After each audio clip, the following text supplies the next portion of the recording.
So ito maganda pag-usapan po natin, no? Kasi marami po natutuwa dito kay Enrile sa ibang mga usapin. Pero dito po, no, tignan po natin kung marami pong matutuwa pa rin dito.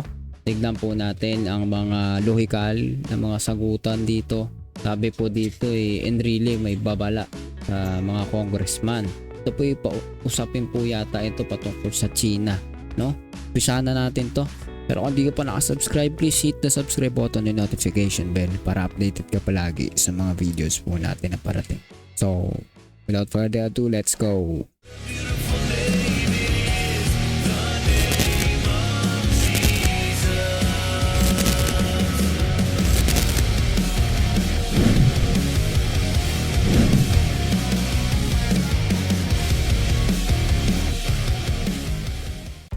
So yan nga mga tol, pag-usapan po natin itong opinion ni Enrile. Pero bago ang lahat, panoodin natin yung bahagya, no? It's a 14-minute video and hindi na natin to tatapusin, pero tignan natin kung ano yung masasabi natin sa kaunti o bahagyang papanoorin natin sa kanya.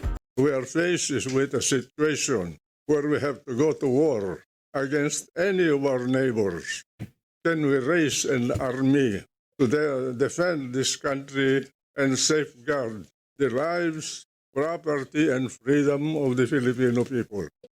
I ask the same thing with you as legislators, because that is the essence of your responsibility. Nobody answered the question. CESA was not only an economic project, it's a part of the security of this country. Until today, that is the norm. And I do not know why people want to destroy it. I created that upon the behest of the president then. She sent me around the country to find places in the country that can be developed economically so that we can spread the risk of economic development in case of calamity or in case of a war. And we identified Kasambalangan, which is now Port Irene. We identified Giwan. We identified Zamboanga. We identified Antique. We identified several others. So that the economic development of the country is balanced. And if something happens in one place, it will not affect the others. What are you doing today in this country? You're bunching all the development in the western part of the country, put all the money of the people that are starving to pay their taxes in a risky place of this country. In case of war, the western part, western flank of this country will be blockaded, all those investments will go to naught, and the people will starve to death. Can you imagine that? That area is the anchor of the safety and national security of the country, to protect it. We have no enemy that can attack us from the east. We have no, our enemies may come from the south, from the southwest, from the west, from the northwest, and none in the east and the north. So when we do our things as legislators, I'm leaving you. I might be dead tomorrow. I will not care, but you have to care about your children and grandchildren. You must always think of country first, how to provide them with their livelihood and how to keep them safe from other countries. Every country around us is our enemy, potential enemy. No exception. And that's why, may I beg those who have in their minds to destroy CESA, to stop it. There is a purpose for CESA. Until today, that purpose is being pursued. That's all the message that I want to leave you. Thank you, sir. Rest assured that every member of this committee will bear in mind that country first. Yun din po ang aming pinaglalaban dito, that we will be fighting for this country. This is the only country that we have. And basically, napag-usapan po yung CESA, the APAB, and the APECO. And now we will be, actually, medyo hindi na po siya germane doon sa pinag-uusapan natin sa PAGCOR. But we have seen that the IGL, which is the interactive gaming license that was issued by CESA, is just a part of the whole economic package of CESA and all other economic zone, and thereby the project, which is highly regulated and territorial. With that, we agree with the good senator the purpose of trying to scatter the economic zone in the different part of the country. But our discussion will only focus on the ills of these POGOs. And if the CESA and all other economic zone have a good template on how to do it, then it is incumbent upon us and upon you to discuss it thoroughly for us to understand how it works. No?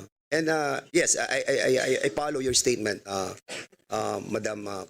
Bilib po ako sa sinabi nyo dahil totoo po yung sinabi nyo, yung CESA po is a very important hub and industry for the Philippines and especially for Region 2. And we need your expertise po. At alam ko po, God will grant you more years to come to guide not only the legislature but the Philippines, because CESA is bringing a lot of benefits, not only in billions as Secretary Katrina has stated, but because it also involves the many jobs that have been given to Region 2, especially Cagayan and Isabela. Listen, Mr. Chairman. Yes, sir, you're recognized. Nung dumating dito ang mga Amerikano, paano nila na-capture itong Pilipinas? Dinakade nilang Manila Bay. Sino yung admiral ng Espanya, hindi makagalaw. Diwi. Kung magkagerra at i-blockade ang magmula sa Palawan hanggang sa pasukin ang Pilipinas, anong puerto ang open para umandar ang ekonomiya ng Pilipinas? CESA po. Wala. CESA. Maybe if you can develop something in the Bicol region to access the Pacific. CESA is the most strategic port for this country. Now, if ever, of course, the good senator, former senator, Senate President, now Secretary of one of the agencies of this country, will be excused, and some of the part of the CESA will be here. They should not be here to defend. They should be part of the resource persons. Kasi CESA, again, CESA is not part of this investigation. Well, in fact, sabi ko nga nung nakaraan, hindi nga natin maubos yung 402, mag-imbestiga pa tayo sa kabila.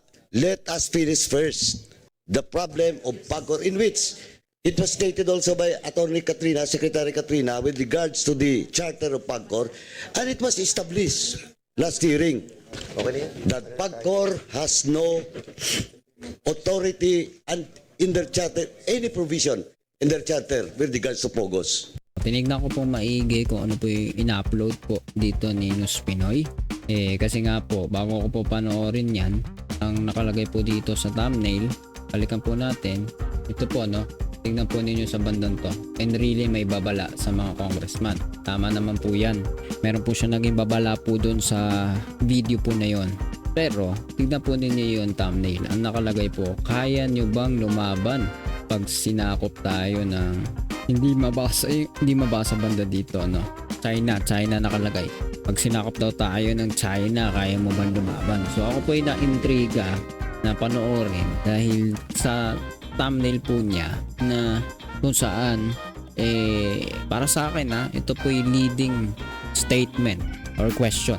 Sabi kasi, kaya mo bang lumaban pag sinakop tayo ng China?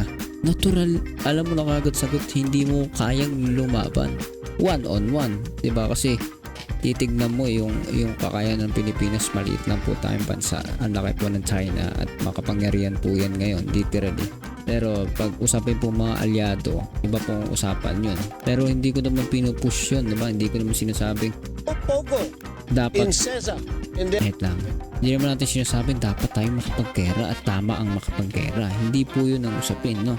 Pero sa video po na to, ang pinag-usapan ay nagbabala nga si Enrile so far no, hindi naman, wala naman ako makita masama doon, kundi paalala po yun na huwag idadamay yung isang part po ng Pilipinas, which is napaka-essential sa napakaraming lugar. At hindi lamang yun ay halos buong bansa po iyan ay connected dyan dahil ekonomiya na pong usapan yan, which is nagpapaalala si Enrile na dapat alam niyo yung purpose niyo, ano yung gagawin niyo. Hindi dapat mapapakailaman yung hindi dapat pakailaman. And sa kanila namang mga sinasabi po, ito pong sa mga congressman ay hindi naman daw kasama po talaga itong sinasabi, yung SESA, no, na lugar kung saan hindi po ito kabilang sa mga dapat imbestigahan. Ang dami nga daw po nilang iimbestigahan pa. Hindi yun para sabihin po ng ganun-ganun. So, ang point nandito, no, kasi yung sa thumbnail, no, kanina yung binabanggit ko po sa inyo, leading question, ang parang pro-China, no? Yung dating, parang sasabihin mo na huwag ka nang gumawa ng paraan para labanan yung China. Malakas yan, di natin kaya yan. No? Ganun ang pinapoint pero ano pong ginagawa ng mga pro-China na sabihin po natin mga may kapangyarihan, especially sa nakaraang administrasyon, diba? Ang ginawa po nila ipinakikita na hindi dapat tayong matakot sa China, ibigay na lang natin kung ano yung gusto nila, ganun no. So parang pag may nambubuli sa school, bigay mo na lang, wala ka nang gagawin kasi hindi mo kaya, malaki yung kalaban mo, no, ganun, no, baka out, ibigay mo na lang. Pero ako po naniniwala kahit maliit ka, meron namang magandang pwedeng gawin ka na hindi masama, diba? Hindi naman maganda ring lalaban ka o papatol ka ng masama sa masama. Pwede ka naman magsumbong sa teacher mo, diba? O pwede ka namang gumawa ng paraan para maging maayos nga kayo. Pero tingin mo ba nangyari yung gaya sa pelikula na magkakasundo kayo ng bully at ikaw na binubuli, di ba? Maraming pagkakataon nangyari po yan, pero hindi mo yung pwede pang hawakan ng ganun. Bakit ko po binabanggit yun? Ganun po yung sitwasyon natin sa China.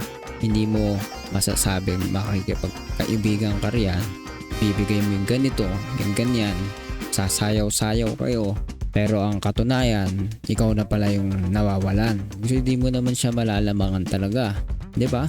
Yung dati, remember, di ba, yung sa mga bago pa na naitayo ng China, yung mga artificial island. Correct me if I'm wrong ha, pero ako natatandaan ko, bago pa mangyari po yung mga bagay na yung mabuo yung mga yan, dati may binubuo na, pero bago pa matapos talaga, fully mabuild talaga may mga laman na, may nagsasabi ho, pinalalakas ang loob nating mga Pilipino na may magandang usapan ng China at Pilipinas.